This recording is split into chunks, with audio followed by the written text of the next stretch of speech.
찬송왕의 새 아침이 밝았습니다. 2023년 6월 8일 목요일 새벽 기도회를 시작하겠습니다. 다 같이 찬송 200장 찬양하시겠습니다. 찬송가 200장입니다.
오늘 우리에게 주시는 하나님의 말씀은 로마서 7장 1절에서 13절의 말씀입니다.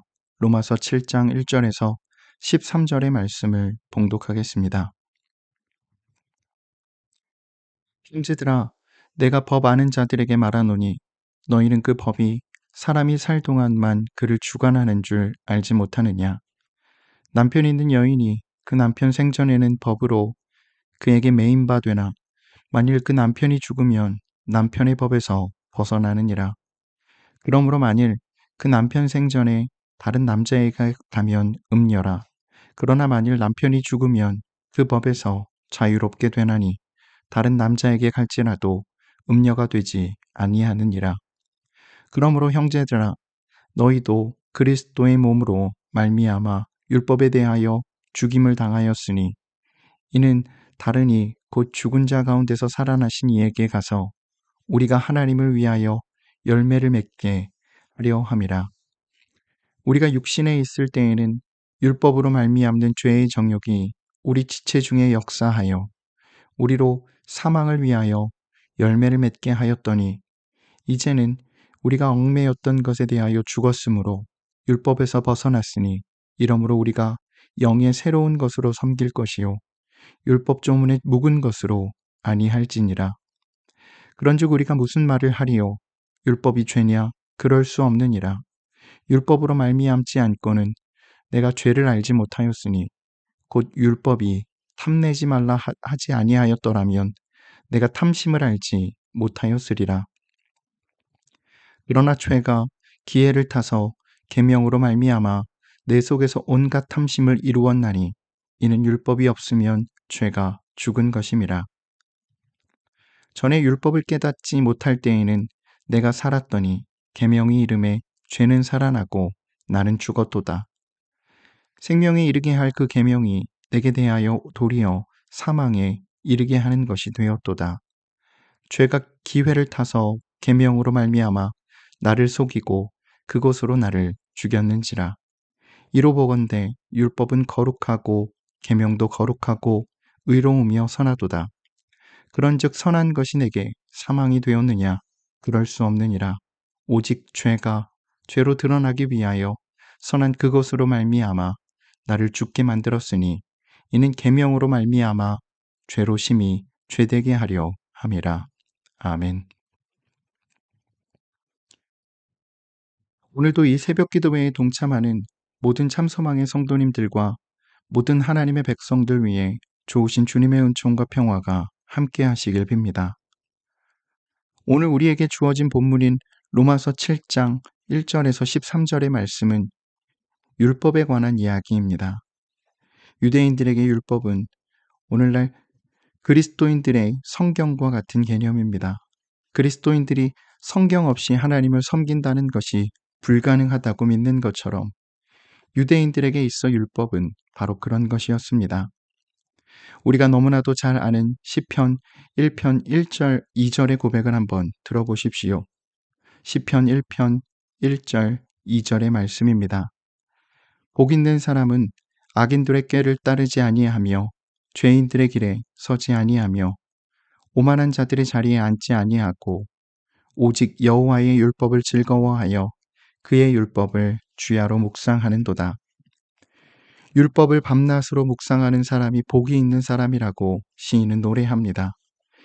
이어지는 시편 1편 3절 이하의 말씀을 보시면 율법을 따라 사는 사람에게는 물가에 심기운 나무가 계절을 따라 과실을 맺고 그 잎사귀가 마르지 않는 것처럼 풍성한 생명이 약속됩니다.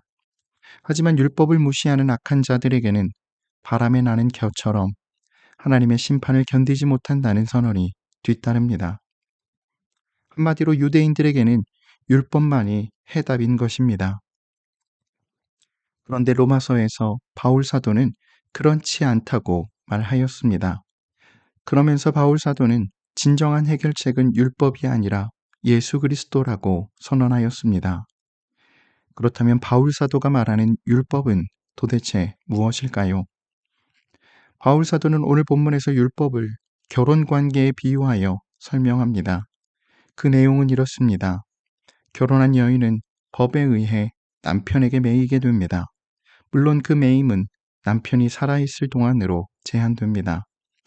죽은 사람에게는 법이 무의미하기 때문입니다. 따라서 남편이 죽으면 그 매임에서 자유롭게 되어 다른 남자와 결혼해도 문제될 것이 없습니다. 오늘 본문 1절, 2절, 3절의 말씀입니다. 형제들아, 내가 법 아는 자들에게 말하노니 너희는 그 법이 사람이 살 동안만 그를 주관하는 줄 알지 못하느냐. 남편 있는 여인이 그 남편 생전에는 법으로 그에게 매임바 되나 만일 그 남편이 죽으면 남편의 법에서 벗어나느니라. 그러므로 만일 그 남편 생전에 다른 남자에게 가면 음녀라. 그러나 만일 남편이 죽으면 그 법에서 자유롭게 되나니 다른 남자에게 갈지라도 음녀가 되지 아니하느니라. 바울 사도는 우리와 율법의 관계도 이와 마찬가지라는 것입니다. 결혼한 배우자의 죽음이 결혼의 법을 무효화하는 것처럼 우리 또한 율법에 대해 죽임을 당했기에 그것으로부터 자유로워졌다는 것입니다. 오늘 본문 4절의 말씀입니다. 그러므로 내 형제들아, 너희도 그리스도의 몸으로 말미암아 율법에 대하여 죽임을 당하였으니 이는 다른 이 곧 죽은 자 가운데서 살아나신 이에게 가서 우리가 하나님을 위하여 열매를 맺게 하려 함이라. 여기서 죽었다는 말 대신 죽임을 당했다고 말하는 것은 이 죽음이 그리스도의 몸을 통한 것, 곧 그의 죽음에 우리가 편승한 것임을 말하고 있는 것이기 때문입니다. 예수님의 십자가의 죽으심으로 우리가 율법으로부터 자유롭게 되었다는 것입니다. 그렇게 우리가 율법으로부터 자유하게 되었으니 이제 새로운 삶으로 나아가야 한다는 것입니다. 그 새로운 삶이란 무엇일까요? 그것은 바로 4절에서 말씀한 하나님을 위해 열매를 맺는 삶인 것입니다. 오늘 본문을 보시면 바울 사도는 율법을 매우 부정적인 것으로 말하고 있는 것 같습니다. 율법에 매여 살았던 지난 삶을 죽음을 위해 열매를 맺는 죄 아래 살아가는 삶이었다고 말합니다. 그래서 마치 율법으로부터의 해방이 곧 죄로부터의 해방인 것처럼 말합니다. 어째서 율법으로부터의 해방이 동시에 죄로부터의 해방이라고 말하는 것일까요? 바울 사도는 죄가 율법을 통해 그 욕구를 실현해 왔고 그로 인해 우리가 사망을 위하여 열매를 맺어 왔기 때문이라고 말합니다. 오늘 본문 5절의 말씀입니다. 우리가 육신에 있을 때에는 율법으로 말미암는 죄의 정욕이 우리 지체 중에 역사하여 우리로 사망을 위하여 열매를 맺게 하였더니, 그렇다면 바울 사도는 율법이 죄라고 말하는 것일까요? 7절에서 그는 그럴 수 없다고 말합니다. 오늘 본문 7절의 말씀입니다. 그런즉 우리가 무슨 말을 하리요? 율법이 죄냐? 그럴 수 없느니라. 율법으로 말미암지 않고는 내가 죄를 알지 못하였으니 곧 율법이 탐내지 말라 하지 아니하였더라면 내가 탐심을 알지 못하였으리라. 이어지는 말씀에 나타나는 바울 사도의 논리를 따르면 율법 자체에 문제가 있는 것은 결코 아닙니다. 문제는 죄입니다. 죄가 사람을 지배하기 위해 율법을 납치했고 납치한 율법의 권위를 빌려 우리를 정죄하고 죽였다는 것입니다. 바울 사도는 8절에서 죄가 계명을 통해 기회를 잡았다는 말로 이를 설명하고 있습니다. 그렇기에 엄밀히 말하면 12절의 말씀과 같이 율법은 아무 잘못이 없습니다. 율법은 거룩하고 의로우며 선한 것입니다. 다만 율법 자체가 무기력했다는 것이 문제인 것입니다. 그래서 율법은 죄가 무엇인지를 우리에게 가르쳐 줄 수는 있지만 우리 속에 뿌리 깊이 자리한 죄를 없애주지는 못한다는 것입니다. 그렇기에 율법을 통해서는 죄와 죽음을 극복할 수 없는 것입니다. 그것이 바울 사도가 말하는 율법의 한계이고 치명적인 약점인 것입니다.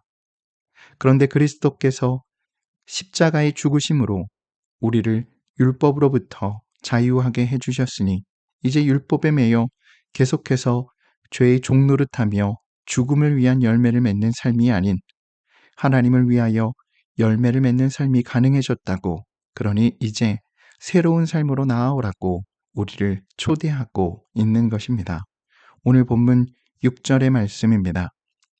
이제는 우리가 얽매였던 것에 대하여 죽었으므로 율법에서 벗어났으니 이러므로 우리가 영의 새로운 것으로 섬길 것이요 율법 조문에 묵은 것으로 아니할지니라. 물론 율법에서 자유하여졌다고 하여 우리가 갑자기 하나님의 뜻대로 열매 맺는 삶을 살 수 있는 것은 아닙니다.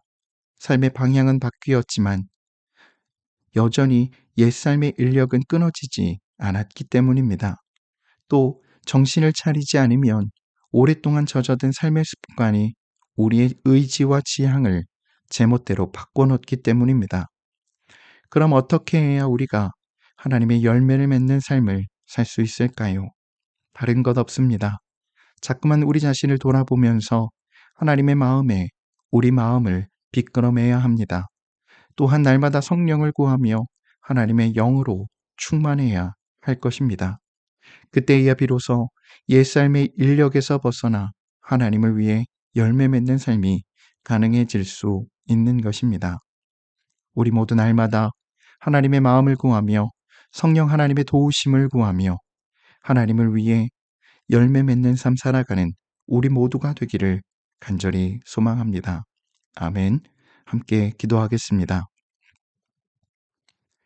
사랑의 주님, 오늘도 우리와 함께하여 주심에 감사드립니다.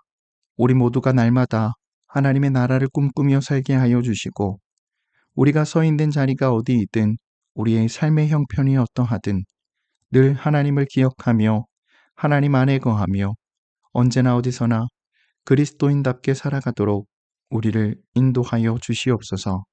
또한 우리 모두가 빛의 자녀답게 살아가기를 기도합니다. 착함과 의로움과 진실함의 열매를 맺으며 끊임없이 이 어두운 세상을 밝게 비추는 우리 모두가 되게 하여 주시옵소서. 세상의 허망한 일들에 우리의 시선을 빼앗기지 않게 하여 주시고 병들고 어긋난 세상을 고치려는 하나님의 뜻을 우리의 삶으로 받들며 사랑의 빛으로 가득한 세상 만들어가도록 하나님을 위한 열매 맺어가도록 우리와 함께하여 주시옵소서. 또 우리만이 아니라 다른 이들의 유익을 구하며 사랑의 수고를 마다하지 않는 우리 모두가 되게 하여 주셔서 우리의 발걸음이 또 우리의 손길이 닿는 곳마다 그곳에 작은 평화와 생명이 피어나게 하여 주시옵소서. 이를 통해 사람들이 하나님의 계심을 알고 하나님의 사랑을 깨달아 알 수 있도록 우리를 사용하여 주시옵소서. 또한 오늘도 우리의 가정과 일터와 사업장을 지켜주시고 하나님의 인도하심과 하나님의 붙드심 속에 든든히 세워져감을 보게 하여 주시며 오늘도 우리의 삶에 감사와 찬양이 넘쳐나게 하여 주시옵소서. 감사드리며 우리 주님 예수 그리스도의 이름으로 간절히 기도드립니다. 아멘. 성도 여러분, 오늘 하루도 주님의 은혜 안에서 말씀에 잇대어 살아가시는 복된 하루 되시기를 바랍니다.